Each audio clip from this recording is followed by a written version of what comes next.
Because like before I had my kid, like, and this could kind of go into what we were Yeah. just talking about, like artists that aren't that great to work with. Yeah. Like you kind of just say yes to everything, or you let stuff slide, or whatever. Like, Mm-hmm. or maybe you do discount projects. But now it's like I have a kid to feed. I'm not Yeah, I'm messing not doing a around with. discount Yeah, project. yeah, I yeah, don't have time to deal with all this stuff. I can't be on the phone all the time. yeah. It's like I really don't need to be having like all of these revisions constantly Yeah. and or like people constantly needing me to talk to them Right.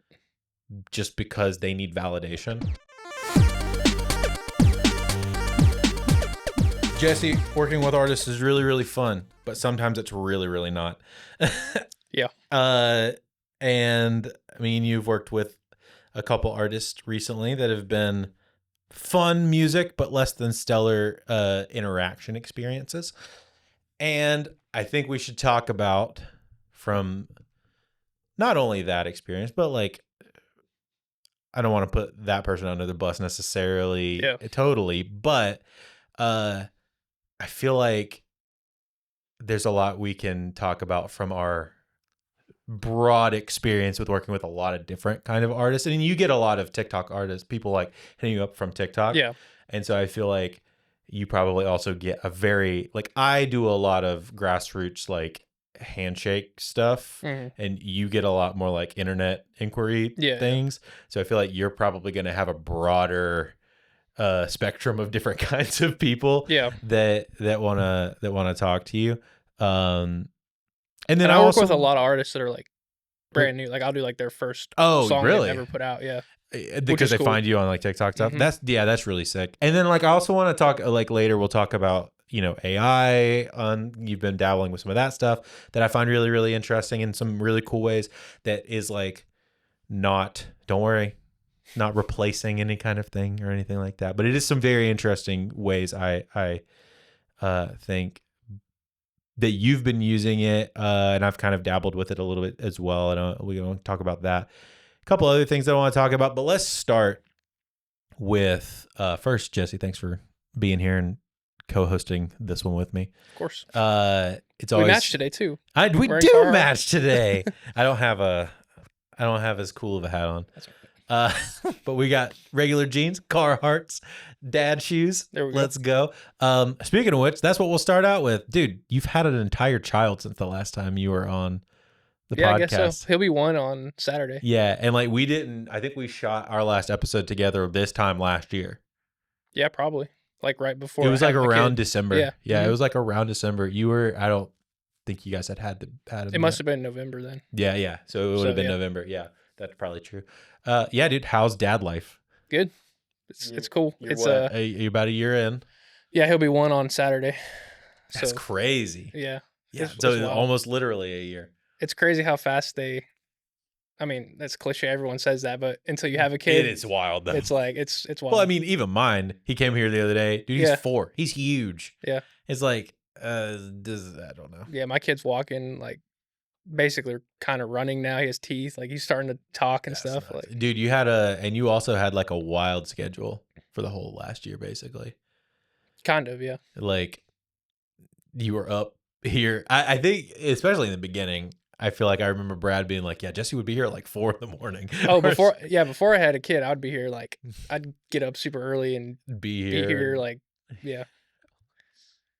I guess that's the hardest part about having kids is like adjusting your schedule and like, or the lack of schedule in your life because when you can kind of just do whatever you want. Yeah. Or I feel like at least for me, there's less structure because like as your kid gets older, their daily schedule changes, so it's always like fluctuating. Oh yeah, you know what I mean? Well, dude, especially in the first year, I agree with that. Like as they get older, they kind of stabilize in their schedule a little bit more. But also, it's like the first few months, it's like there is all night, bro. There is no schedule. You're just fighting for sleep. Yep. You're just fighting. You're fighting for any winks of sleep. I feel like we're starting to get to a point where it's like we have a pretty solid. Yeah, that's the best. But then that'll get screwed up in 6 months. Oh, of course. Well, that's what I'm saying. Every few months it changes completely. Yeah, that'll get screwed up in 6 months.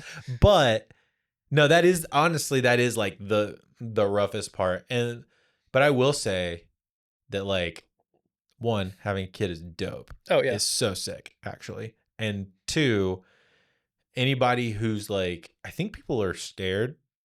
I talked with somebody else about this. I don't remember. I think it might have been Low Spirit. I talked with about it whenever he had his kid. Hmm. And like, there's like a weird misconception around like music industry people Yeah. having kids Right. in general. Definitely more on the artist side, which like Yeah, I was gonna say, he's more on the artist side. He's a producer, songwriter, artist. especially if you're trying to like go on tours and like that Yeah, which stuff. he's not really. Yeah. He's like co-writing with people a lot and producing and doing the like internet artist Yeah, thing. yeah. However, I do also feel like on the engineer side there is still a little bit of that. Well, and it's like you're not doing the 3 a.m. sessions, or you can't just like drop everything to go. Oh, Like, bro, yeah. Coming from hip hop, like we couldn't do half the like 3 a.m. hip hop sessions yeah, no. that people want to do. Yeah, you can't do that. Yeah, you got to have like Which is good. I think it does force you to like prioritize it what forces you a healthy do. structure. That and also the stuff you say yes to. Like I'm only saying yes to stuff that like is actually Oh, gonna yeah. make sense for my career. You know what I'm saying? And also the kinds of people that you work with. Yeah. Like you Because like before I had my kid, like, and this could kind of go into what we were just talking about, like artists that aren't that great to work with. Yeah. Like you kind of just say yes to everything, or you let stuff slide, or whatever. Like, or maybe you do discount projects. But now it's like I have a kid to feed. I'm not. Yeah, I'm not doing a discount project. I don't have time to deal with all this stuff. I can't be on the phone all the time. Yeah. It's like I really don't need to be having like all of these revisions constantly and or like people constantly needing me to talk to them Right. just because they need validation. Yeah. For literally no other reason outside of they just need to know that I read their message. It's like, hey, listen. Yeah. It's 4:00. I'm not at the studio. I'm at home. Like I'm done for the day, dude. Sure. Yeah, no, it's that is very true. Like you kind of you get not only a forced schedule, but a forced prioritization. And you're also kind of like, at least I feel like you have a harder cutoff time with your sessions too. Sure. Yeah. It's like, I don't know what time you try to work, generally speaking, but like I generally try to keep it to around, I really try not to work past 6 if I can help it. Unless it's like a pre-scheduled thing. Like 6:00 is the absolute latest I really try to go. Yeah. I usually do like 10 to 7 most days, and then like weekends I don't work. I'm up because Mikey gets up. I'm up at like 6 or 7 anyway. Yeah. So it's like I go to the gym. I try to start my day by like 8:30, 9:00. Right. And then I work till about like 5 or 6 when Aaron gets home, basically. And like when Aaron's home, I try to like be wrapping stuff up, finish up, and be done.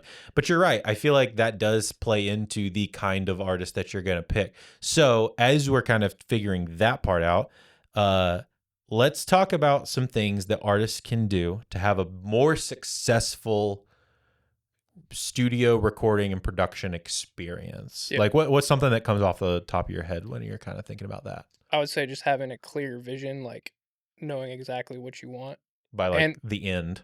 Yeah. Because I think I've done a bunch of projects where there was no like clear North Star. And then it's like I'm interpreting what they're telling me, but they don't even know what they want. I would also it gets kind of weird. I would also say maybe even past that, like as the artist, like having a clear vision of what you want your career to look like. Yeah. So it's like you're going to approach. Yeah, if you're career minded, you're not just like making one-off songs that don't make sense long term, you know? I'm also even just thinking like the type of music that you'll do will be different. Yeah. It's like you're going to like if you're prioritizing up front. So Surlock is a really good example of like dude did not prioritize live shows. Yeah. So his prioritization was consistently releasing up until, semi recently, he was dropping a song a month. Yeah. Like he may have even I think we did that for like probably 10 months or a year. Yeah. I think it was that entire 2023. You guys dropped a song every single month for that almost that whole year. Maybe it was Or was Maybe it it was 24? 2024, yeah. Maybe it was 24. But yeah, it was like that. Whatever it was like that entire calendar year. You guys dropped every single month Yeah. without fail, Or at least pretty close to or that. at least pretty Yeah. close to it. Yeah, every single month, which changes how he thinks about production. You know, like, Yeah. which it's like sometimes you're probably not gonna use as many real drums because of the nature of how he Yeah. does things. Right. And you're also working for speed at then too, and he also has to learn how to record himself, Yeah. like, just to keep the pace going. Well, and when you have pace like that, you're not able to overcomplicate things and like nitpick things to the point where Oh, you're going yeah, through yeah. 15 mix revisions. Revisions, or it's Yeah, like yeah. if it sounds good and it's a cool song, like Yeah, if it's a vibe, like, yeah, yeah, print it. Versus like James and a couple of the artists that I work for that are more live facing, yeah, they don't have, they should release more. I think they should release more. yeah, But they don't have to release more because their social strategy isn't relying on them to have a new song to promote or to push. They can push live shows and live things and like get videos and content from them playing live shows yeah, to post as content to push, and they're out doing more of their own like marketing through doing the live shows and all that kind of stuff. yeah. So but that also changes how you do the music too. Well, yeah, because if your focus is live shows, you're gonna want to produce the songs in a way that you can easily replicate live, And and it be like also kind of authentic. and it be like a cool experience. Like you want the songs to hit like hard live, Yeah, yeah. in whatever way that kind of translates to your genre. Right, of course. But At least in the in the country, like in the or context of James, we'll say yeah, in the yeah. context of James, it's like, oh It's like yeah, hip hop music, they just play track anyway. sure, yeah, yeah. But in the context of James, it's like we don't use a track, we don't use in ears. Yeah. So we have to make sure that like everything we've done is done in such a way that is replicatable live, and also like the speed feels right. The parts everybody's locked in on. Yeah. The arrangement from like where the dobro is going to come in versus where the guitars come in, and all the parts are working. And Yeah. if I'm singing harmony, like where am I singing harmony with him and stuff Right. like that. But also like if we're jamming out on a section, like it's got to feel right, and all of that. So yeah. It does change, like having a clear goal, I think even broader than just the end of the song, but like, what are you trying to do Yeah. with that Well, song? I think that's the real role of a producer more than just like making a track. Because like there's been projects that I've done where it's like they just hire me to make the track and like that's the extent of it. Mhm. Versus like actually producing an artist, it's like you're having those conversations with people, and before you even start a project with them, you're like For sure. talking about that stuff to make sure that Well, to me, I feel like that's growing up as a producer, like Yeah. leveling up as a producer, if you will. Like it's, And I think in the age of AI, like, we're going to talk about AI later, Yeah. I guess. Like, I think that's going to be way more important as a producer for because, sure. like, an example of that, an artist the other day sent me like 2 or 3 ideas that they made in Suno. Mhm. And I was like, these are cool, but these don't sound like you at all. Like, I feel like these songs They wouldn't sound even like make sense. generic. Yeah. And so it's like, I think that's going to be part of the role as a producer moving forward is like, because of course artists are going to use AI and Suno and all this stuff. And So it's in like some being able capacity, as to, they should. yeah, I mean, why not? Yeah. It's available. For So sure. it's like as a producer listening and being like, this doesn't match you as an artist. You know what I mean? It's almost like artist development Yeah, is going to become more of a producer's job, which I Mhm. guess was traditionally is, more but- of a producer's job, like Yeah. back in the day. But I think we're going to move away from the commoditized producer role into more of like a dude, I actual hope producer so. role. I hope so. Because I think AI is going to take over that I aspect of it. sure hope so, because like that's what I'd like to do. And I mean, this about both of us. It's like I really like coming alongside an artist that I really believe. Payton's a great example of this. It's like I like Payton's music. Yeah. I think Payton's got a great voice. He's got a great personality. He writes dope songs. And I think he could be like the Passenger or Ed Sheeran from America Yeah. type kind of guy. And so for me, it's almost more important that I helped develop him in the sense of like longevity and like crafting this like sonic landscape and identity for him. Yeah. And that's how you become unreplaceable by AI. Because Yes. if you're just a track guy, like you're gonna get Oh yeah, like dude. Well, I feel like even already that's kind of like a commoditized it is. role. Like, But if you don't want to be replaced by AI, that's the kind of stuff you need to be doing as a producer. I think moving forward. yeah, I feel like okay, and this is. I think you said you listened to the same podcast episode, Yeah. As me, but they were talking about songwriting sessions in that it was And the Writer Is, and it was what's his name? Is it Ryan? It's the One Republic guy. Yeah. Oh god. I can't remember his name Oh, for you're some reason. gonna bother me now, dude. I have it right here. Well, I know they were talking about having like 10 writers on every song Ryan now, Tedder. and like Golly, Ryan that was Tedder, gonna bother me. yep. Yeah, so Ryan Tedder was talking on And the Writer Is about like how currently in some genres more than others, there's like a really bad thing of having like 7 writers is pretty common on a song, which is like part of the reason that songwriter budgets payouts are like dipping really, really hard. Well, yeah, if you're splitting one Because song, you're splitting one song 7 ways. It's just like whatever. But also like and one of those 7 people are the track guy too. yeah. Well, that's gonna go away because like Exactly. someone's just gonna prompt a Suno track and like Yeah. Well, and if you're a Ryan Tedder, who's a great songwriter and also a great producer in his own right, or a Charlie Puth, or one of these other incredible both producers and songwriters. Like Watts. Watts, is Andrew Watts a great example of like incredible producer songwriter. You don't need a track guy. Yeah.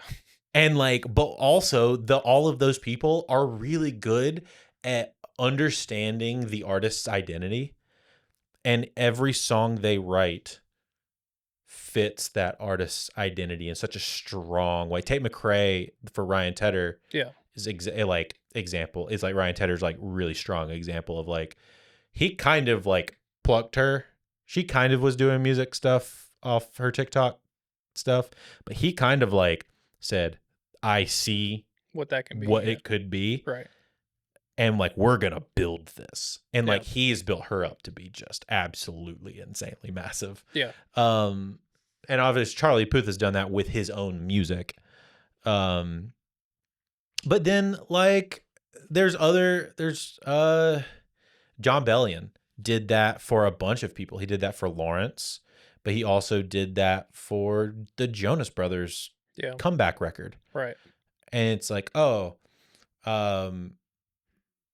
it's a huge thing. You're taking a pre-existing artist, but you're giving them a spin on their own identity that's like really interesting. Yeah.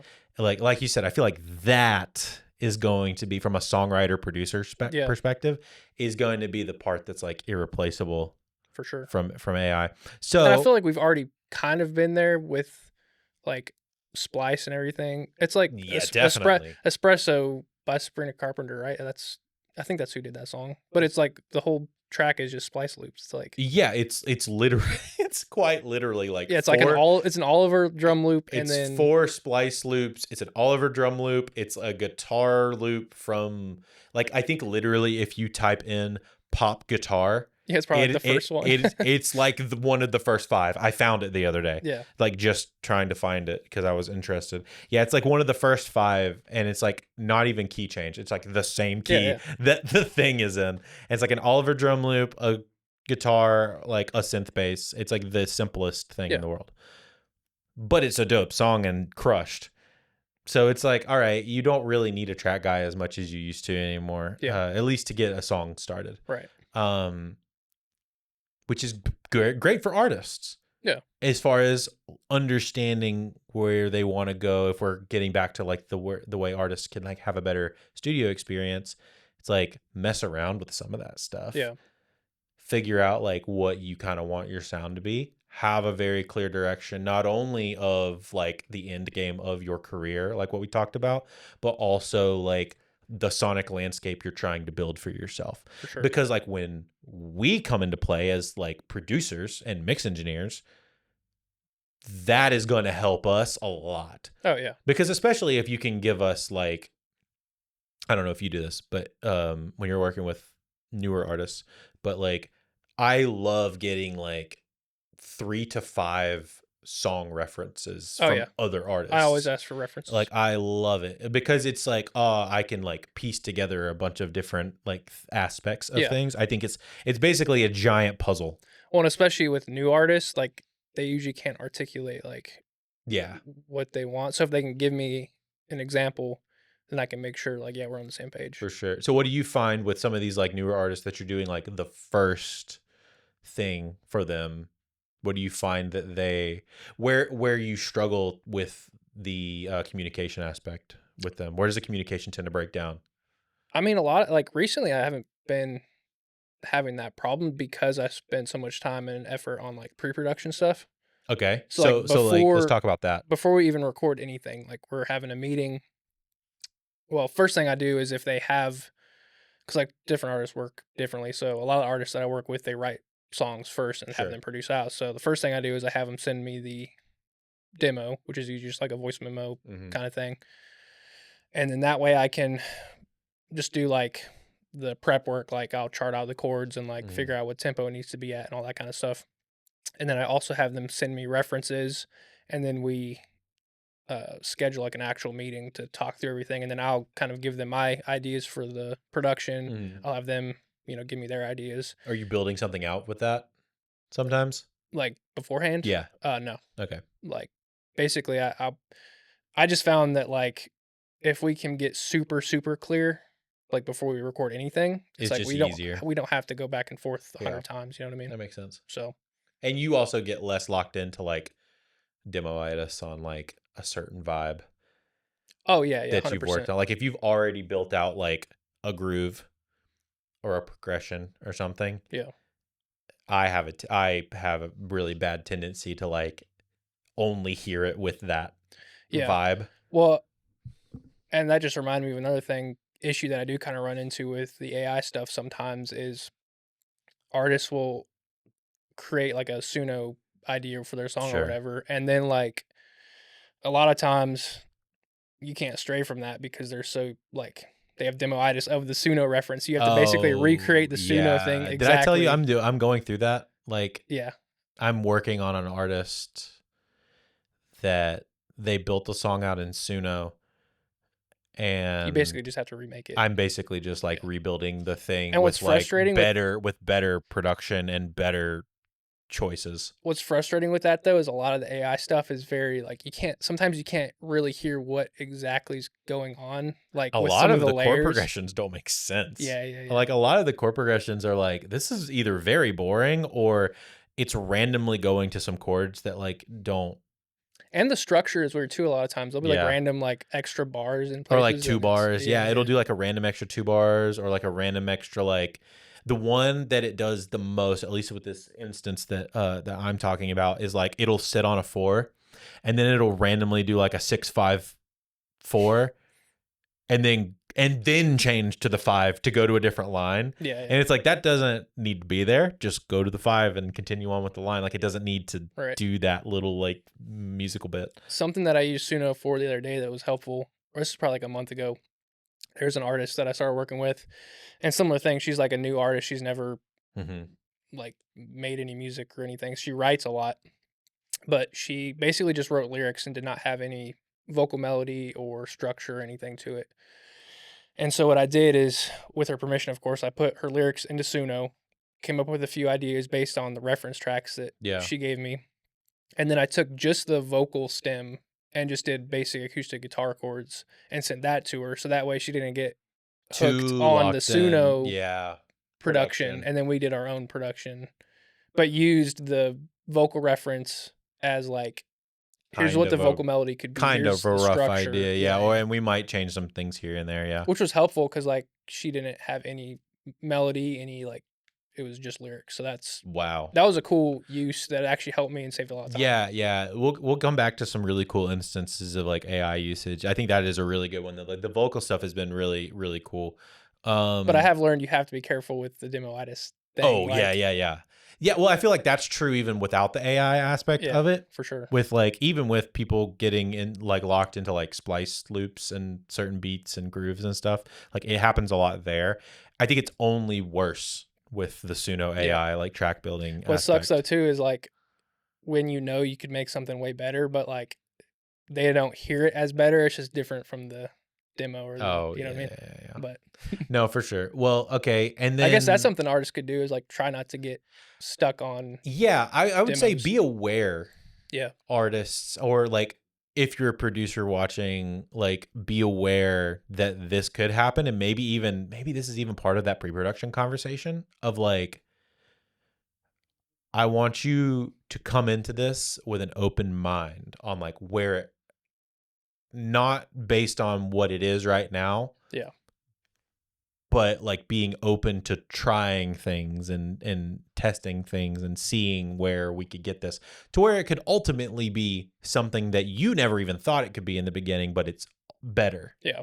I think another thing too, and this most artists that I work with at least aren't this way, but occasionally you'll have people who it's almost like they don't trust you as a producer, which is weird Yeah. because it's like You're because hiring me. Yeah.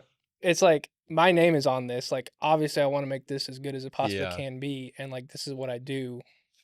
You know what I mean? Like that's a huge one I think is But that's the like other thing. Like we've been doing this for 7, 8 yeah. years at this point, something like that. I It's like mean, I'm not just yeah. goofing around. Like I'm trying to make this Yeah. Well, this as is good our as it can job. be. This Yeah. is literally what we do for a living. And I think if you don't trust a producer, like just don't hire them. Find someone Oh else. yeah, Like 100%. Well, like I would rather, and I think that's where some of those pre-production calls are like kind of important yeah, because you can kind of vet some of that stuff out like on your side, for sure. Yeah. and get a vibe. And if they're like hesitant on taking criticism or anything like that, like I just wouldn't.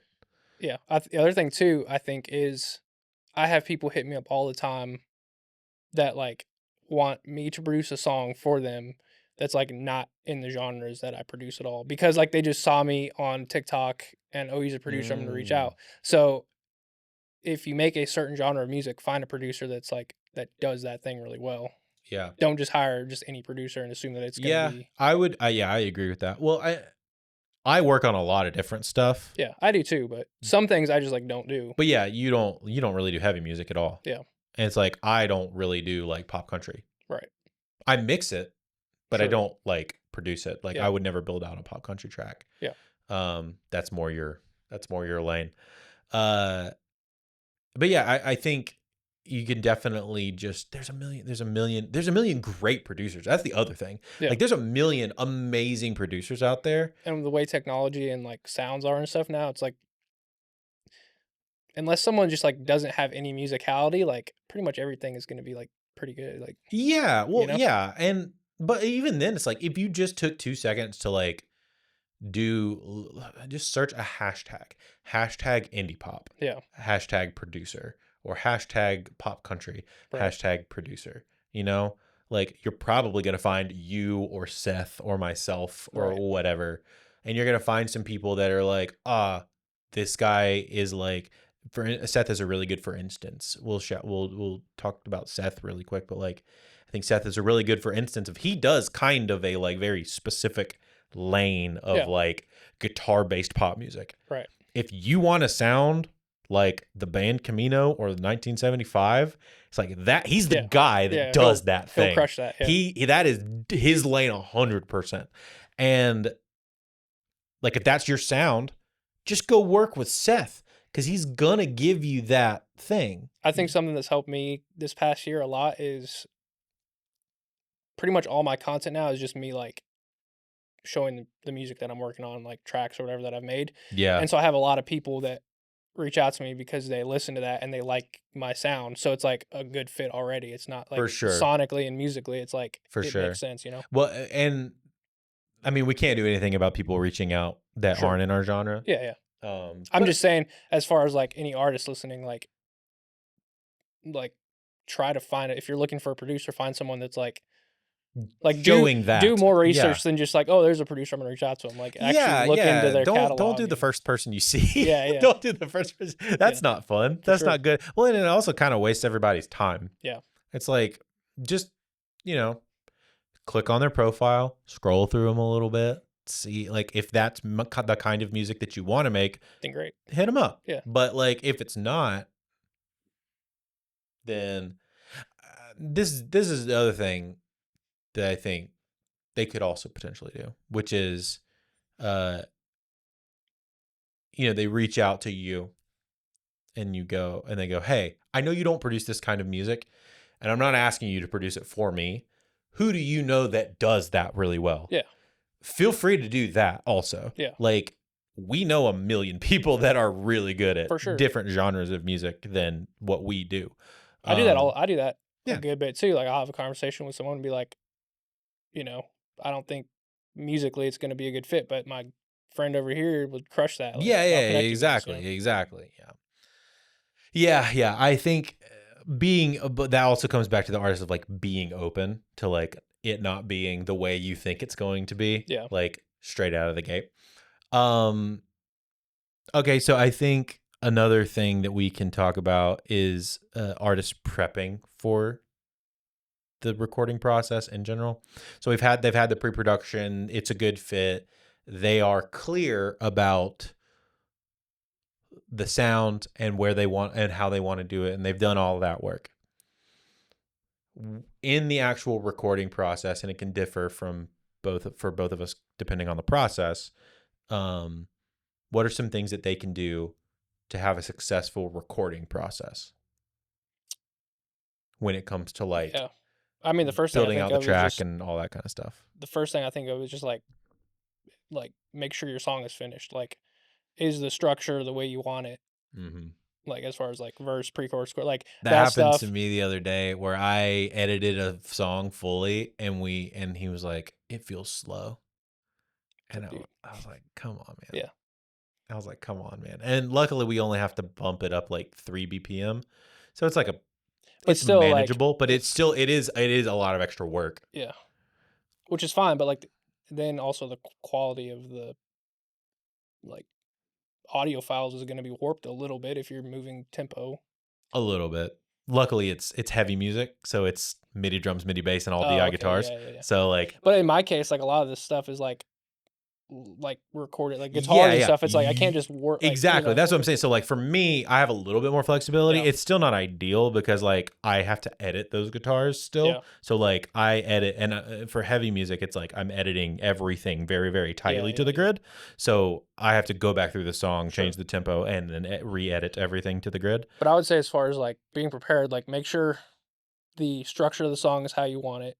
Mm-hmm. In my case, I'm usually trying to figure out a tempo, key in the pre-production process. So if I send you a tempo, I think the other thing too is like a lot of artists are like kind of timid or they don't want to like feel pushy or whatever. Mm-hmm. Like if something is not right, like tell me now before we finish the song and you're like, can we change this? Or if you think it might be better, slower or faster, try it. Tell me and we'll do it. Yeah, let's try it. But beforehand, like before while you're in the pre-production demo phase, like that's the time to figure that out. Tempo, key, that's not something to fix in a mixing. It's really not something to fix in production. Yeah, it's in my opinion. Before we get started, like iron out those details. Yeah. That is a pre-production thing. Like once we're in production, like all that stuff is just set in my opinion. And also just be open to like having a conversation with because like you might want the song to be slower, but I might be like, if we speed this up a little bit, it's gonna feel better. But like obviously the artist is right. Like I'm gonna do whatever the artist wants. But like be open to having a conversation about how can we make this the best it can be. Exactly. Well, then also like, and be willing to try it. Yeah. Like that's the thing that I find myself saying the most, I think, is like, for me, I tend to be the like throw paint at the wall guy. Yeah. Especially when I'm doing like additional production and like for some heavy bands and stuff that I do work for. And so I tend to be the guy that's like, hey, this is going to sound really weird for me to ask you to do, Yeah. but just track with me here. And if we don't like it, I'll erase it and Right. you'll never have to hear it again. But in the case that it does work, it's going to sound sick. And then we do some weird like synth thing with vocal doubles or something like that. Or say, I did it with even, I think the other day we were doing gang vocals in here. And they were like, we wanted it to sound like a choir, but they had 5 people. And I was like, all right, I'm going to make you do some weird stuff with your voice. Right. Just like get ready for it. And they were like, okay. And I was like having them pinch their nose and stand in weird things and like sing really strange. And like when you put it together, it all sounds really dope. Yeah. But in that individual instance, it's like, yeah, this is very strange. Yeah, it's like be cool, be flexible with those kind of asks. Right. But yeah, I think like you said, landing on all of that stuff in pre-production, being willing to like be flexible on, and I mean that goes for the tempo, that goes for the key, that goes for like the production side of it as well. Also making sure that like it's the song that you actually want to do. Yes. Like if you have 5 songs and like one of them's your absolute favorite, like do that one. Like, well, and also come with more than one song. Yeah. I think that's kind of like getting ready for the recording process. Yeah, have a few songs. I love it when artists is like, I have 3 songs, I'm only wanting to do one. Let's pick the best one. Yeah. You can listen to them together. And be my goodness, dude. I love. Well, it's also like good bonding time. Mm-hmm. You can be like, oh yeah, this one's sick. Like, so I was working on a record for a band, and they were only doing 5. They brought me 12, and I was like, that's what I want. Yeah. Well, what's cool too is like, in those cases, as a producer, like I can listen and be like, okay, these are the few that like I know stylistically, like I'm already having ideas and I can just these would be easy, yeah. But then also you can be like, this one. I've had this happen too. It's like you pick one and you're like, this one is special. Yeah. And it's like they may not think 2 things of it, but it's like I hear the final product in my head, and it's like I can hear how this one's just gonna bang whenever it's done. And it might be one where it's like, hey, this song, 75% of the way there, it's amazing. There's a couple spots we need to fix. Right. That I don't like. And it can either be adding stuff like a verse or changing lyrics or cutting sections out. Generally, it ends up being cutting sections out for me. People end up overwriting and doing too much. But yeah, I feel like that is definitely a place to, like I said, still be flexible. But also like that is a perk of coming with more stuff in hand, is like, yeah, dude. I also love the camaraderie aspect of like sitting on a Zoom call with somebody and being like, let's listen to these songs. I'm pumped. And like getting my initial reaction and like being like, yo, this is freaking sick. I think another thing too that I feel like a lot of artists maybe struggle with, but they don't even realize it's a thing.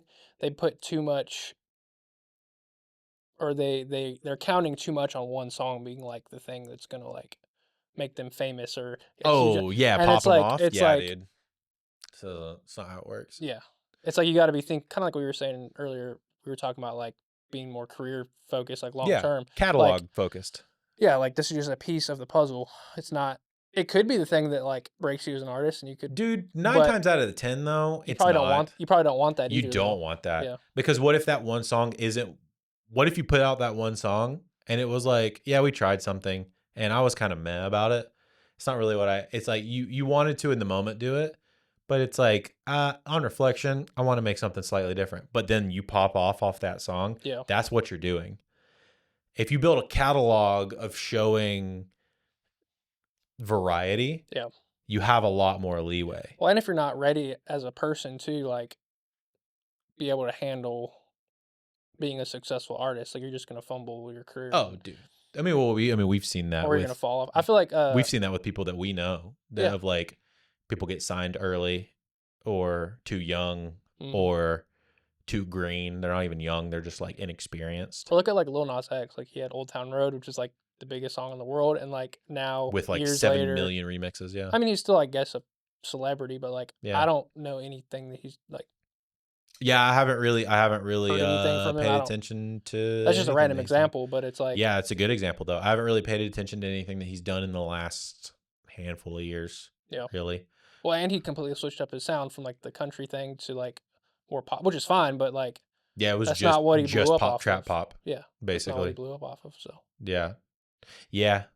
but I think counting too much on one song being the thing is like not a good move. No, luckily for him, he had Pagan. I think it was Paganini, or no, it was a Yeah, different he had a song. he had a string. He had a few like back to back hits, Yeah, and but like they were genre varying. yeah, Like yeah, he got lucky kind of with he blew off one song in a specific genre, yeah, and then he like immediately pivoted, which was smart. yeah. While coasting off of the success of the previous thing. But I think it's almost like caring too much about your music is like kind of hinders you a little. And like not that you shouldn't care, like you should care and you should put like time and effort into your music, but I think when you care too much, Mm-hmm. what's the phrase? It's like uh I forget what the phrase the term people use, but it's like sometimes you got to just like let it go and just like put the music out and not worry about Kill it your so much. Yeah, darlings. yep, yep. Yeah, kill your darlings. That's a movie term. And I think too, like if you're It's that's a term in directors. They use it to kill off characters. yeah, yeah. Yeah. But also too, like if you're like consumed by like, oh, this is gonna be the song that blows me up, then you're gonna be like nitpicking on stuff that doesn't even You'll also matter. probably be extremely disappointed Yeah, that because too. Yeah, more than likely it's not gonna blow you up. I guess that's another thing too. As an artist, is like manage your expectations too, Yeah. Well, I think and think and having a realize, catalog is better. yeah, Nick D talked about this, like, and Connor Price have talked about this. Like, it's better for people to find you on song 50 yeah, because then they will go back and listen to songs 1 through 49. And just from like a monetary perspective, you're going to make more money off that. But also, like, you create a deeper diehard fan relationship yeah, then right, than if you are on song 3 and you only have 2 other songs for them to listen to. Because then you kind of like maybe they listen to that one song and they like it a lot, and then they listen to the other 2 songs and they're kind of meh. It's yeah, like they're much more likely to have like multiple songs that they like if you have 50 songs than if yeah. you only have 5. But also, I don't think you need to put out 50 songs in 3 years. I think you should take a little more time. Maybe you should. Oh, I guess it depends on the genre too. Of Depends on the course, genre. if you're like doing hip hop, like rap stuff, or like Connor Price, like that kind of Yeah, poppy music, trap stuff. I feel like that you can kind of Oh, do way more volume. But yeah, but I mean, it's still like 20 songs in a year. It's yeah, probably fine. yeah, That's yeah, that's like every other week, yeah. which works for some people, like those guys. I guess that's the thing too. Is like every career is different. So like, yeah, you can take advice from people, but it's not going to pan out the Dude, same way. some people crush on EPs. Yeah. Some people crush on like 5 or 6 things. I'm learning a lot about K-pop right now Hmm. because my son and my wife are both like super into Stray Kids and paying attention to K-pop, and they don't do singles. They just release albums and They EPs released literal entire albums, and then they drop music videos for each one. for like half the songs on the record for the Yeah, next like month and a half. for sure. But like the buildup is a whole thing. And Well, then and it's more immersive. It's more of an experience, and like you're building a world, kind of. yeah, well, dude, they have like aesthetic changes Yeah, like per album that they yeah. drop. So they have like looks and like all of their like uh color spectrum and terminology and like all that kind of stuff like shifts with which each record, which is really cool. Well, even in like North American music or whatever, like all Yeah, the biggest Western artists music, yeah. still do that. Like Taylor Swift, Drake, like all like the top 1%. Yeah, They're all still they're doing that. creating these big immersive Yeah, yeah. worlds. Yeah, yeah, for sure. I think it's really cool. Which Really, I think more small artists need to do that. yeah. Well, I feel like Sleep Token is a good example of like us as when they were a small artist, started off rip with like creating the vibe and the world Yeah. of them. And then like now it's the same thing. They just shift within per record, like what they're talking about. And like he wears different masks and outfits depending on the record, which is the same thing, Yeah, yeah. but it's just like different. Well, I think too John from a Slipknot did that exact same move for the metal right. world. I think from a content perspective too, that could even make it a little easier to know like what type of content. If you have a core theme to a project or a Yeah. single or whatever, it's like you just do that one thing, you know? Yeah. I think it could be cool. No, it's easier. Yeah. It's just straight And up I is think I easier. think people, and I could be wrong about this, but I think people are looking for that more now because I feel like that was what everyone was doing, and then it switched to like the TikTok phase where it was all just like Eh, phone video Output. thing Output as much and as volume. possible. I Yeah. think we're maybe going back to that a little bit. Maybe Maybe. could be wrong. Let's talk and let's slide I feel like, from the artist perspective, like if they're prepping, just to kind of put a pin on that and like tie a bow on that section. It's like, hey, do as much pre-production as you possibly can before you come to your producer. Find the right producer Yeah. first. But also, like, as you write a bunch of songs, come with a bunch of songs that you feel pretty good about. While you're in the pre-production phase, make sure you are locked on tempos, keys, arrangement, like all that kind of stuff before you get to production. And it is your song. Care a lot about it. Be vocal about Yeah. it. Don't be annoying about it, but like be vocal about But it. also, you're not going to hurt my feelings. Like, I want you to tell me what you want. Like, that Yes. makes everyone's life just Yes, way easier. 100%. Like, yeah, don't be annoying, but be vocal. Yeah. And I think if you're going to do that and like being flexible in the production process, pair that with flexibility and open-mindedness to try things. And find a producer that you trust because they're going to Yes. they're going to be like suggesting things that are actually going to be good decisions. Yes, exactly.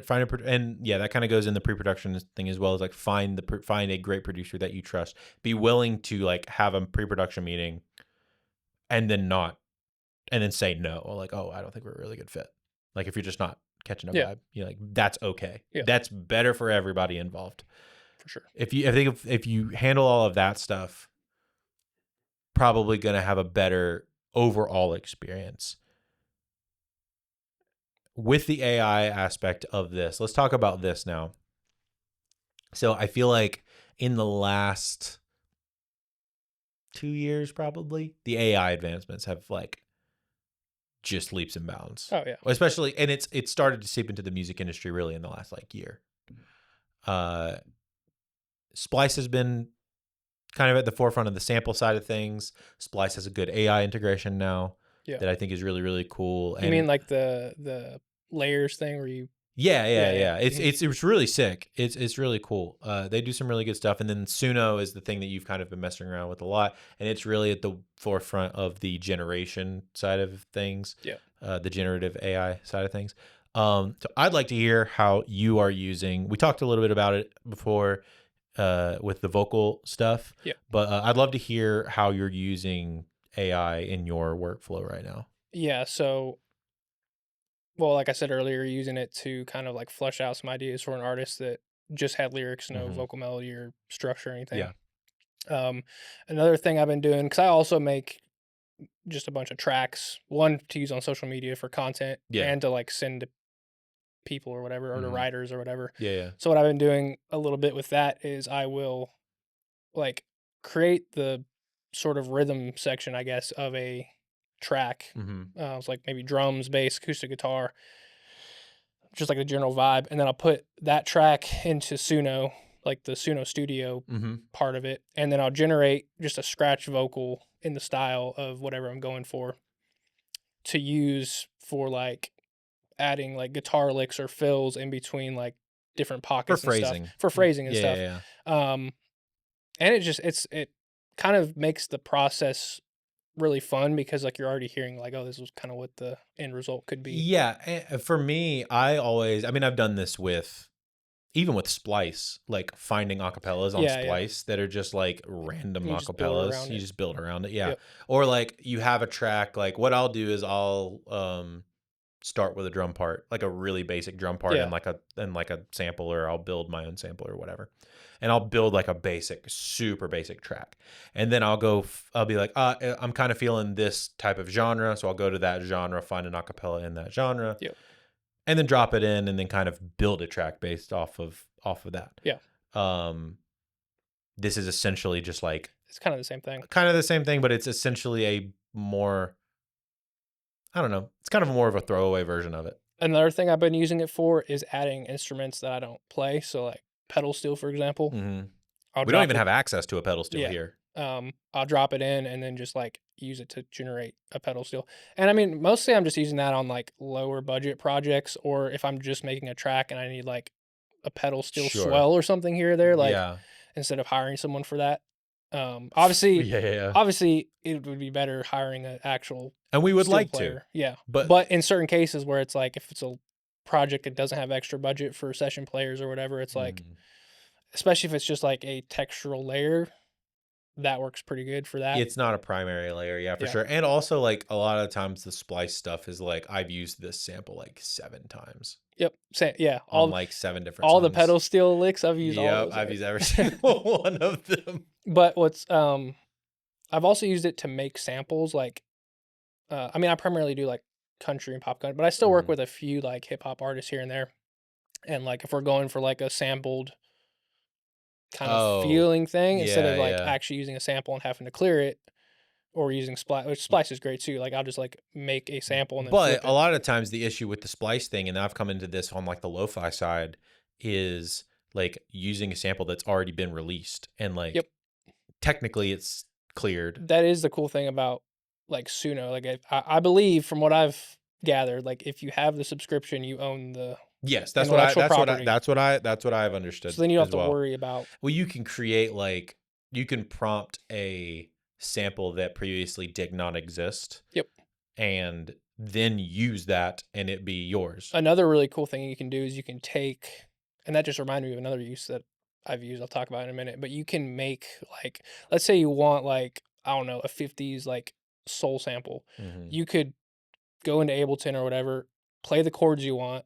You could even like sing a vocal hook or whatever, and then use Suno to remix it, but make it actually sound like a 50s soul sample or whatever it is you want, and then flip that. And then you use that and like chop that inside of sampler or whatever. Another cool thing I've used with an artist is we made a song, and this is going to be really cool when everything's done. We took the song, put the whole song into Suno and remixed it into like a few other versions, and then we took the 2 other versions that we liked and reproduced, like made new versions of the song. And then we're gonna. Oh, that's sick! I'll have to show you after this podcast is done. And then we're gonna release an EP with all 3 versions of the song. Dude, that's dope. Actually, so that's cool. Like, that's just creative. Yeah. So like I feel like you can use AI in an actual creative, non-lazy way that can like be really cool. Versus like I'm just gonna prompt the song. So like, I feel like most of the ways that people, and let's get into like the negatives of AI, because I think all of those use cases are awesome. And I've used a lot of those use cases as well, where it's like I want a sample of something that I either cannot play or does not exist. And instead of using something from Splice that I've used a million different times, I'm going to generate something that's like different. Just I kind of look at it the same as using loops or like, yeah, like contact libraries or like phrases. It's like kind of the same thing in a way, dude. Like an output, like the output stuff. Like it's all like kind of the same thing. Yeah, it's like unless you're arcade. That's what I'm thinking. Unless you're gonna learn every single instrument and play it all yourself, it's like, yeah, I feel like the logic breaks down because it's like, well, did you mine all the materials to build the laptop? Yeah, it's yeah, like, yeah. You know what I mean? Exactly. So, okay, so then we get into the negative aspect of it, which I think a lot of what we've been talking about is like good use cases of using the AI in a positive way. Because it's here, so we're probably gonna have to use it. Yeah, well, it's also gonna speed up our process. It's gonna make us better producers. It's gonna give us the creative ability to like not have to think about certain things. Yeah. In order to like free up that brain space so that we can then use it for other things, for other things, for more creative endeavors. The negative side of it, I feel like it tends to be people who are just prompting. Yeah. Like there's no actual musical aspect to it. For sure. And that's just kind of lazy, I mean. Yeah, dude, it's so lazy. Well, and I feel like there's, I don't know, a lot of the negative side that I've seen people come up is the replacement aspect of it. Like I get that. which I understand, and I do think it's gonna happen. I Yeah. think me and you talked about this. It's like, That's always happened though. Like the guys that were like yeah, that, like their whole job in the studio was to like take care of the tape machine or whatever, or splice tape. Like that yeah, they was got replaced by replaced. Pro Tools. Yeah, Like, they got replaced. That's what me and Donnie were talking about. Yeah, me, you, and Donnie were talking about that before the podcast. It's like, this is just a technological advancement in a way. mhm, You're, you know, whenever you work, you're in animation. And as animation gets more accessible and easier to use, you need less people because the yeah, projects are faster. That's not, you're not losing your job to a computer. Technically, you are, but the advancements have made everything faster. yeah, But also, more studios can open, more, the cost of everything drops and more animation studios can exist. In the same light of producers, it's it's not necessarily that, like large format studios were massive in the 90s. yeah. And then Pro Tools came along and shifted that entire market. Now really, there's only like a handful of those like major studios. Yeah, there's not, but there's a ton. It's actually fractured everything into smaller studios, Yeah, and it's made the middle class existed, and you could have a large format studio in the middle class and exist. yeah, Now the middle class still exists. It's just in a different way. right. And honestly, to me, it's a lot more of an accessible way because you can do content. You could do just music production. You could do music production and content. You can build your own sample libraries. You can do content for educational purposes. You can do podcasts about stuff. You can do, there's a million different things you can do. And I feel like the replacement aspect, 100%, I get it, and it is going to come. But that's kind of an inevitability, Yeah, not anything that you can stop. right. So my mindset is like, well, I'm gonna adapt because I don't want to quit doing music. Yeah. You know? I'm not going to get left behind because I got lazy and I wanted things to be like the good old days. Yeah, Because you know who said that? Large format studio owners who right. didn't get with Pro Tools and couldn't work as fast. But what's funny is like there's still people that use tape and like that's cool. It's like But a that's cool like thing. It's niche, a but yeah. 0.01% thing. And also they do that alongside Right. Pro Tools. But what I'm saying is like there will still be like 100% human music. Like it's Yeah. still gonna be a thing. Oh, Like, yeah. I don't doubt that's everything. We also don't know. So like there's a bunch of AI artists that are, I think, in the news recently. Like that one there's a country country thing. Yeah. guy. There's a Shama posted about a CCM artist that was on the Yeah. top of the CCM charts or A something few months like ago, there that. was a band too that was like Yeah, there's just a banned. band, Yeah. like an indie band or whatever, Velvet Sundown, that like everybody was talking about or whatever. I think though, and I guess I mean time will tell, but I feel like the general population is going to want to listen to human music though. Yeah. Some people won't tell, some people just don't care. I think But I think that's real the tricky music part. fans, That's the tricky part is, will people be able to ultimately tell the difference? right? Yeah. At this point now, I think you still can. At least I still can because I work on I music can, all yeah, day. I can. But But I can the layman person tell the yeah, difference it'll right get to now? a point though where it, like Gets they'll be able difficult to. for Yeah. sure. But the cool thing though is live music is going to be a huge. So that's what I was talking to Donnie about a little bit. Is I feel like that's the natural progression. Is either weird studio stuff. So we're gonna get more avant-garde in the studio, Yeah. which I'm all down Like for. no vocal tuning. Like Yeah, yeah, or either no vocal tuning or like weird like feel choices that like, like Dilla yeah. times leaning stuff, or like weird shifts in feel, or changing keys and tempos mid Like it's song, so or weird that like AI just wouldn't. yeah, there's like, it feels inherently human because like AI is naturally not going to do something like that. Yeah. So I feel like you're going to get some of that stuff more in the studio, which I'm here for. Yeah. Or we're going to lean a lot more into live stuff. So it's going to be a lot of live performances, a lot of But you're gonna be able to charge way more for live because yeah, it's a commodity. yeah. Or not a commodity. It's going to be higher, more value, higher value. I wonder if it's just gonna force people to kind of like what you're saying, just be more creative because I think so much of the music industry right now is just cookie cutter anyway. True.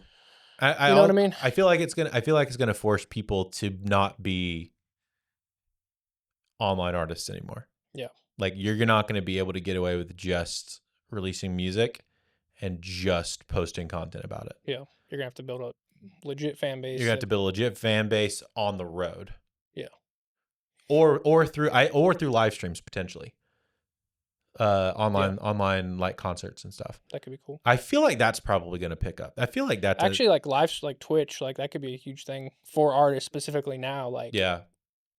maybe Yeah, I feel like I don't know. We might be seeing a rise in the era of the music video again. could be. In that, like interesting ideas, Yeah, like talking about creating worlds, like building and a unit, because that's the thing that I don't think AI will ever get right is unification. Like building things that are consistent. yeah. So like having a consistent idea through a thing, it can't do that. Like right now it can't do that, and it'll get better, but I don't think it'll get good enough to do that across multiple different mediums. I don't know too if it'll get to a point where it can be truly create like because AI now is just replicating what's A bunch of already. stuff, yeah. Yeah, So I feel like getting really creative, telling an interesting story, but in multiple different ways, having interesting music videos that like do interesting things, show the music in interesting ways, feed into each other. I don't know. And like having a live show that kind of reflects all that kind of stuff or, whatever. I wonder if it's going to be. I wonder if it's going to make everything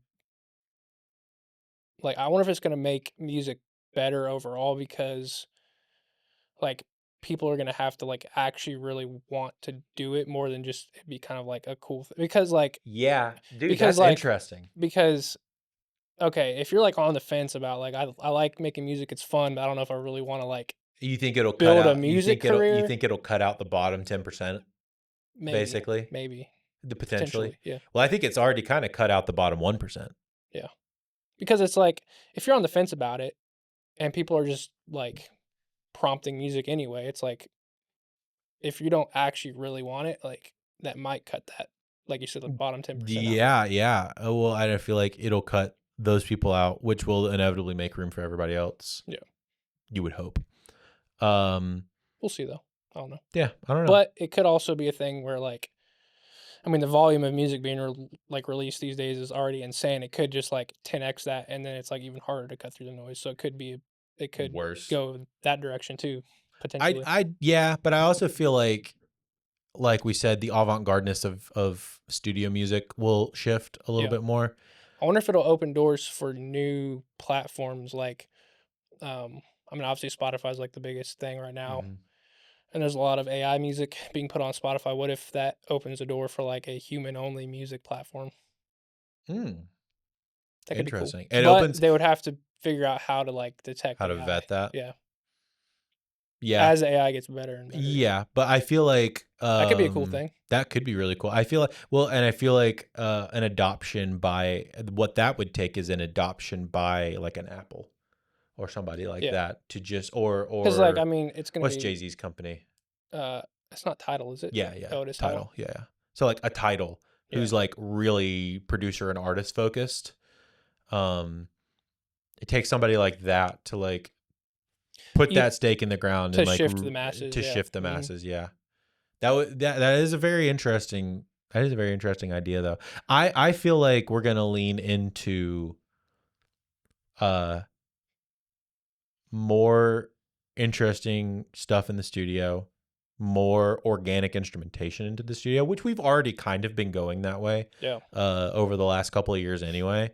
Just with like I mean, it's all how cyclical. accessible and everything is with Yeah, samples and everything. It's like being able to have real guitars, real drums, real whatever.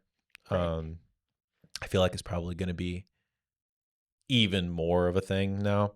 Um, and like the way mixes sound, I feel like are going to change. Like, would they actually might sound more dull on purpose?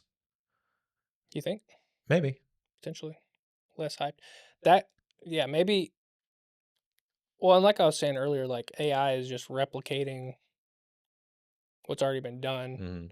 So, finding ways sonically to make things feel different than Yeah, well, that's how are you going to stand out in a yeah, world where everything is kind of homogenized and stuff commoditized and and commoditized? Like, what's a way to stand out? Distorting everything. You know what I mean? yeah, It's yeah. like, I mean, it is inherently a way to like making heavy records that are way overly distorted, making certain records that are darker, making whatever. Um, yeah, I don't interns here. I don't. Yeah, he was just calling me. Oh, okay. I I'm unsure about like where it's gonna lead, but I feel like that we're gonna take some more extreme steps to have people like kind of differentiate themselves. And I really think the live thing is gonna be where it I do too. Yeah, ultimately pendulum swings to. and probably like live experiences too. Like, what would be cool? Theaters, Have you seen like the Taylor Swift theater thing. or that exhibit where I think it's Picasso? It's like a Picasso exhibit, but it's all LED walls and like the art moves or Oh, whatever. I went to one of those in Japan. When I Yeah, was in Japan, yeah, it's called an immersive art museum. like immersive live experiences would be cool Yeah. potentially, I wonder or like the if candlelit concerts. Those are sick too. Oh, dude. So people do that like living room concerts, Yeah, living room shows. People will do living room tours. I think Dave Barnes did this and John Mark Millen did this too, where it was like a living room tour of like, it was essentially like him and a couple other songwriters. And they just like booked their friends' living rooms in like spaces or like small coffee shops or yeah, something. super limited. Insanely limited, more expensive ticket Yeah, packages, but it's essentially like instead of there being general admission, there's basically only VIPs. well, I think just the cost of live performance is going to go. Like, people are going to be making way. I mean, people already make a lot of money, but now it's It going to is the be main way that people make money with music right now. for sure. But Yeah, now it's going to be even more of like a thing because it's like people want for sure, to connect with humans. for sure. I feel like that's not going to go away. Could No, be wrong. I feel like it. I feel no. I feel like I feel like we're kind of on the money personally, and corroborated by some other things that other people have said. Yeah, That are more in the AI space. It's like, yeah, I think like music is going to lean more to the live experience. I think too for me as a listener, and of course, like I'm biased because like I make music for a living, but Sure. if I hear something and I know it's AI, I'm like I don't want to listen to this. I feel like our But again, I'm biased because this is what I do for a living. So like, okay, so you know where this is kind of relative is memes online. So you can tell when you see an AI meme, and it used to be, I mean, people still get faked out by AI memes all the time. But for me personally, I feel like my consumption habits with memes are like as soon as I see like a certain format style that I know is AI, I just swipe by. if you see the Like, Sora thing, yeah, there's like I just don't pay I was attention. thinking about this the other day, and this could just be my algorithm because I don't sit there and watch Sora videos. But I feel like Yeah. for like 2 weeks, everything was Sora, and then now I don't see barely any. Yeah, because it's interest based, right? Because you just swipe right So by it, them. it could just be my algorithm, but I wonder if like that was just popular because it's a fad. It was like a Well, I think it got popular because that's what everybody else was yeah, exactly. viewing That's what I'm saying. because it was new. But I think now maybe it's kind of like gotten pushed out Yeah, a little bit more. I don't know, but I feel like people are still making that stuff for fun. I Um, wonder how much, and this is like outside of music, but how much of the stuff we see is all AI anyway, and you just don't know. I don't I know. think this is definitely on the conspiracy side. Conspiracy podcast with Jesse. Bro, the government for sure has like Sora 37 version 30. Like you like okay, the consumer AI is pretty good, but the stuff the government has is probably like I mean, I don't doubt that. I wonder if all of mainstream news now is just AI. Nobody's real. Yeah. All of the Today Show is just My fake. I feel like my mindset on everything has changed since AI. It's like if I wasn't there and didn't see it, I'm like I don't know if that happened or not. I'm not I don't trust any sources now cuz like what if it's all fake? Yeah, I mean, yeah, no, that's kind of fair, actually. That's You know what I kind of mean? fair. Um, As far as like AI just in the world outside of yeah, no, I mean, it's kind of fair. I feel like I'm kind of there with you though. It's at this point, it's like if I can't corroborate it, or if it looks, I don't know. There's like a certain way that it looks. There is. It's like I can tell, like the edges are either too sharp or too soft. What's funny though is like low quality footage, it can do really good. Like CCTV. But it's still not perfect. Not perfect. For sure. Like I can still tell Yeah. if it's AI. What's funny though is now, do you remember, I think it was like last month, like a UPS plane crashed and there was that video of a guy, he was sitting in his semi truck and he just like watched it crash and it was like a thing. My initial reaction was like, I wonder if this is AI. Yeah. That's how like almost paranoid I am now about everything. Yeah. Is like, yeah. With something that drastic. Yeah. Yeah. It's always the most extreme thing. I mean, that did end up being I guess a real, like that actually happened. Yeah, I guess. But like my initial response was like, this is probably AI. This is probably AI. Yeah. Yeah. Well, dude, thanks so much for coming on the podcast. Yeah, thanks so much for chatting. I've been wanting to talk about this for a bit, and I'm not deep in the Sora AI like music thing. Yeah. You're definitely more involved with that, and Seth's not really in that space, and Josh is not really using that. So I appreciate you coming on and chatting with me about it, so I can get somebody who's like actually using it a lot more. Yeah, man. As I like delve into it slightly. For sure. And we get some good artist advice on top of it. So people want to check you out. Where can they go check you out at? Instagram and TikTok are at Jesse Shirts Music. If you want dope pop country stuff, talk to Jesse. He's killer. Thank you, bro. We'll see you later. Peace.